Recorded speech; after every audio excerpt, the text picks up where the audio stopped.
Well, I was going to film, but, somebody is sitting in my chair. Excuse me, sir? Sir? Can I sit there? I guess that's a no.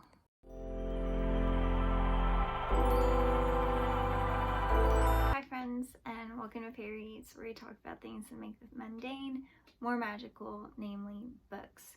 Today, we're going to do something that's new for me, something I don't typically do, and that is a TBR video.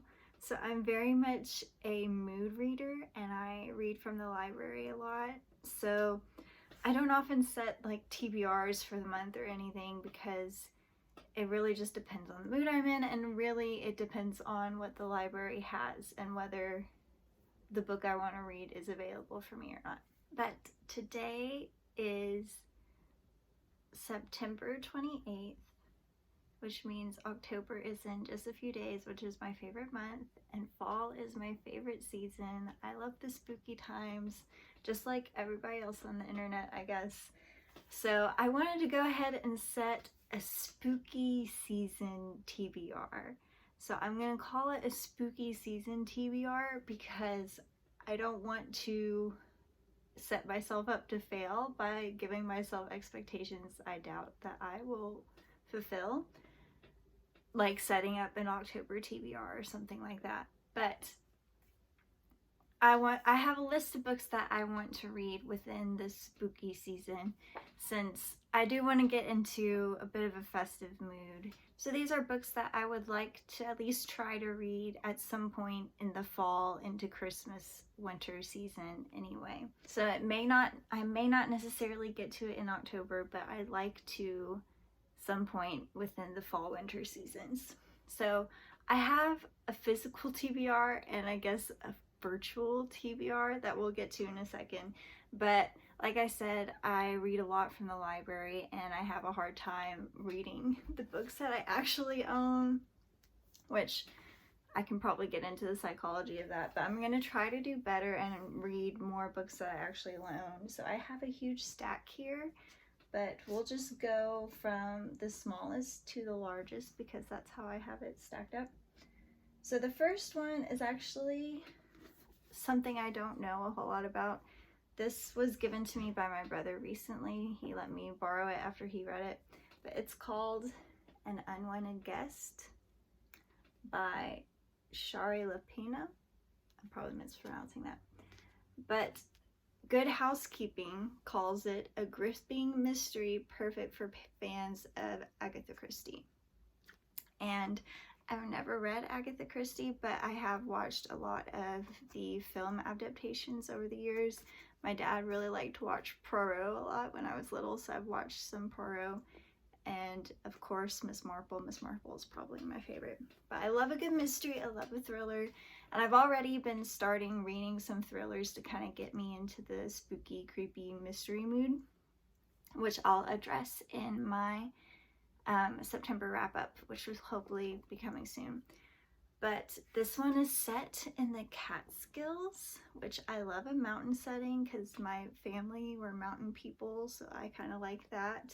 Basically, it's set in an inn in the Catskills Mountains during a blizzard, and people that are staying at the inn, guests, end up being found dead. And so it's basically, you know, the perfect scenario for a great murder mystery. So I'm looking forward to that. You'll see that a lot of these aren't strictly horror books because I tend to be a bit of a scaredy cat, but I'm trying to branch out a bit, and because I like watching horror movies sometimes, but I don't always read them, so I'm trying to kind of get out of my comfort zone this year. The next one that I have is very small and hopefully will be very digestible, but it's Annihilation by Jeff Vandermeer. Again, I know this isn't horror, this is more sci-fi, but it's kind of sci-fi horror, I would think. Just based on what I've seen, like the trailer for the movie, there's still some disturbing kind of thrilling stuff that happens in this, and I would like to watch or read the book before I watch the film. I would like to watch the film because I do like Natalie Portman a lot, but I'll try to read this first.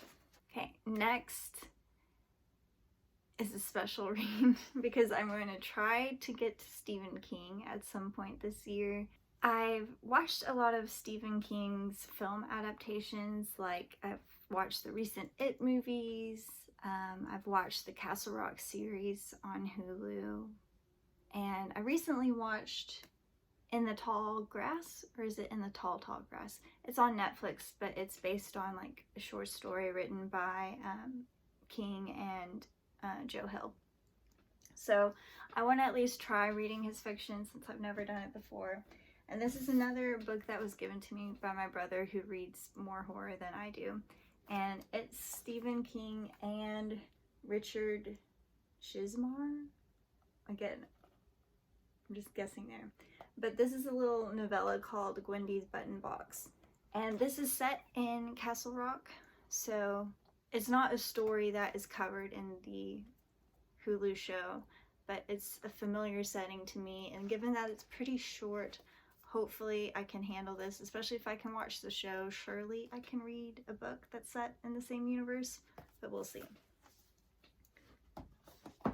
Next is another author I've been wanting to read for a while and gets a lot of hype on Bookturnet, and that is Riley Sager. So the only Riley Sager that I own is Final Girls, and I want to say, isn't this a satire on the, you know, the horror trope that the girls get killed off first or something?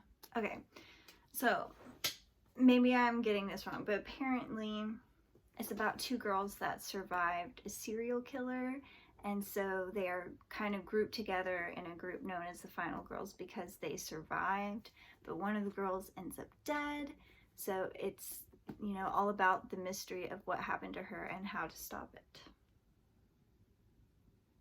So I know a lot of people rave about Riley Sager, and I kind of want to go into it blind, as if with most of these I don't really want to know a whole lot so that I'm surprised. But yeah, I don't know.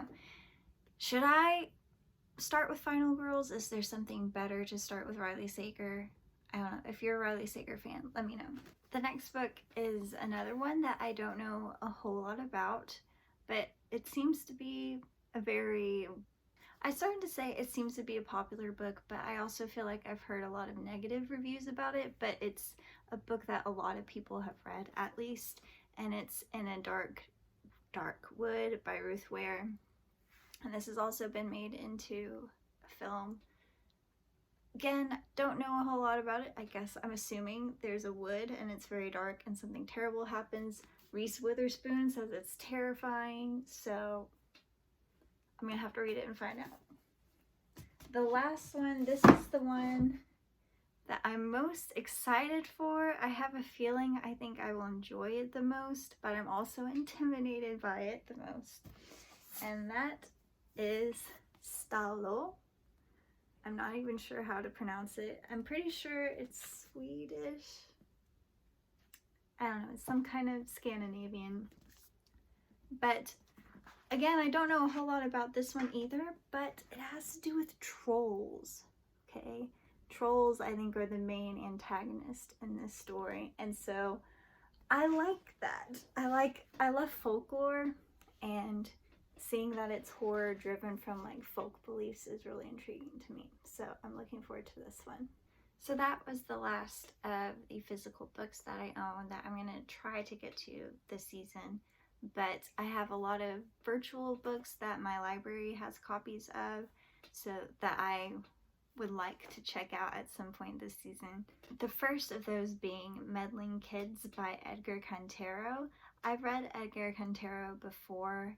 I believe it's called The Supernatural Enhancements is the name of the book that I've read by him.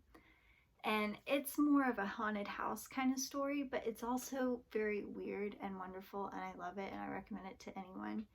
But the second, or I don't know if it's the second book, but the second book that I want to read by him is Meddling Kids, which is a retelling or retake of Scooby-Doo, basically. It's basically his version of Scooby-Doo. So I'm very intrigued, especially knowing that I like his work in the past, and I did enjoy Scooby-Doo as a child, so I would like to see what his interpretation of that would be. The next book I want to read from the library is The Southern Book Club's Guide to Slaying Vampires by Grady Hendrix. I read Grady Hendrix's My Best Friend's Exorcism last year around this time, and I liked it. It was just very okay. I typically don't do well with demon possession, so I felt like it was very brave of me to read that book, but it was just very kind of meh. I didn't really feel attached to the characters. I think that was my main issue, but it was okay. It was good enough for me to finish, and I felt very, accomplished for reading a book that was kind of scary. But this book, the premise, I believe there's a book club of like Southern ladies, but they want to read like thriller kind of crime books that are a little bit more dark and not the usual kind of feel-good rom-com or romance book club that a lot of other book clubs run by Southern suburban women would read. But apparently one person in the book club gets involved with a vampire somehow, and then it just snowballs from there. So again, I don't know a whole lot about this one. I just I just watched Casey from lostinabooKCase review this one, and I also have a friend in real life that read this, and we were talking about it, and she started to recommend it to our group chat, but she also told me later that she had to stop reading it because it was too intense for her. But I believe it had more to do with the way her experience was coloring her interpretation of the book and less about the content of the book. I don't know. She still recommended that I at least try it out. So based on Casey's recommendation, I especially feel like encouraged to try it. So maybe I can get to it this season. So I previously mentioned a short story that I would like to try by Stephen King, but there's also a full-length work by him that I would like to try, and that's The Institute. So given that this is more of a sci-fi horror, I think I would be able to handle it. It has to do with a boy who's kidnapped and basically his parents are murdered and he's taken away to this institute. It sounds very much like kind of Stranger Things. There's kids with powers that are taken by the government or some weird shady organization that puts them up in this institute, and it's basically him trying to survive and escape this institute, and I want to know more. So I know a lot of people love Stephen King. They've read a lot of Stephen King. Is that a good place to start? Next on my library list is A Cosmology of Monsters by Shaun Hamill. This book is about a boy who can see monsters, and apparently his whole family has this ability, or they're at least connected to monsters in some way. His dad runs like an immersive horror experience, kind of like a haunted house is what I'm thinking, but his mother apparently refuses to believe and is more of a non-believer, and his sister is more interested in the attention that it garners, but he's like the only like real believer, and he's the one who decides to pursue getting to know the monsters. That's really all I know about it. But I was also really drawn by the cover. What I like about the cover art, it reminds me of fairy tales in the way that a big fairy tale trope is like a human falling in love with a beast-like creature. Typically it's the woman and the male is some kind of beast, which given that our protagonist in this story is a male, it's probably not like that. And I don't think the plot of the story has anything to do with that trope, but it just reminds me of it, and it makes me want, it drew me in, and I want to know more about this story. The next book is a novel by Thomas Olde Heuvelt.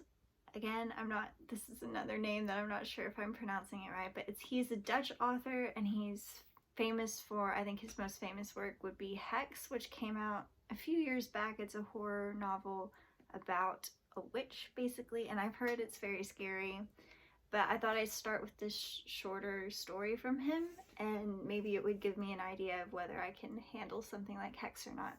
But the name of the story is You Know How the Story Goes, and it's basically his take on the sort of urban legend scary story about hitchhikers.